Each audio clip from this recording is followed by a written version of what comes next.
Bella a tutti ragazzi, ben ritrovati in un nuovo video del Mercato, Batman Napoletano. Come state? Voglio, spero tutto bene. Questo video non doveva essere incentrato sul calciomercato, ma sul risultato della Serie A, però non so se uscirà perché questi giorni ho pochissimo tempo per mettermi a scrivere, a fare, a vedere su Google le classifiche.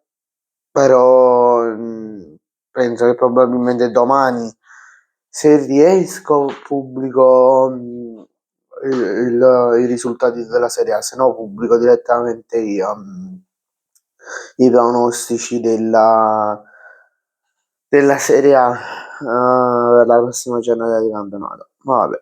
Allora, io direi di iniziare con le notizie di calciomercato. Partiamo subito con il rinnovo di Konaté del Liverpool. La difesa del Liverpool sarà quasi totalmente al 100% completa, con il rinnovo che ci sarà la settimana prossima, se non sbaglio, il rinnovo ufficiale. La difesa del Liverpool sarà normale, completa, non si muoverà nessuno da Liverpool. Poi Juventus che vuole Alisson, portiere del Liverpool, che ha appena firmato un biennale, se non mi sbaglio, fino a giugno 2027, sì, quindi sì, un biennale. E, Juve che vuole rinforzare il reparto portieri, vendendo però anche Di Gregorio. Il prezzo per Di Gregorio sarebbe di circa 15-20 milioni di euro. Bisogna vedere chi sarebbe disposto ad acquistarne Di Gregorio, che secondo me 20 milioni non ci vale, massimo 15, ma proprio se ci vogliamo allargare tanto 16-17 milioni. Ma vabbè. Poi il Napoli su Pinamonti per il Vice Oliund si sono appena avviati i contatti, e poi Richard Rios è interessato anche, qualche giorno fa vi ho accennato che c'è anche il Napoli e continua a lavorarci il Napoli, ma è entrato in trattativa anche il Bayer Leverkusen.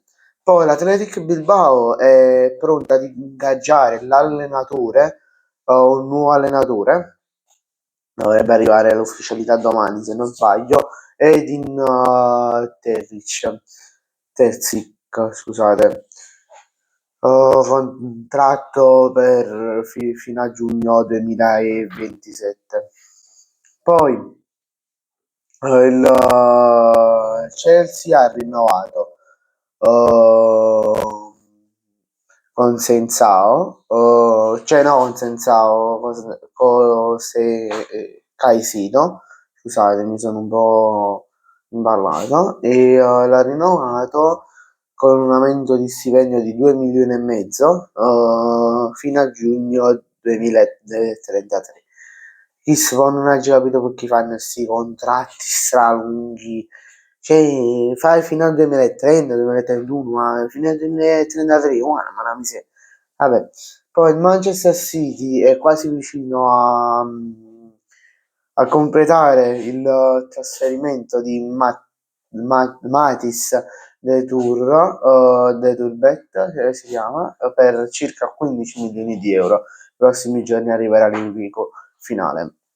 Poi, ultima notizia, Milan vuole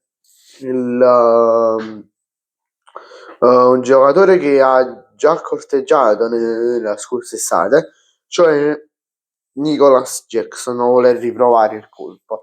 Bene ragazzi, grazie a tutti per la visione, ci vediamo in un prossimo video, mi raccomando iscrivetevi al canale e lasciate un bel like. Ciao, a giù!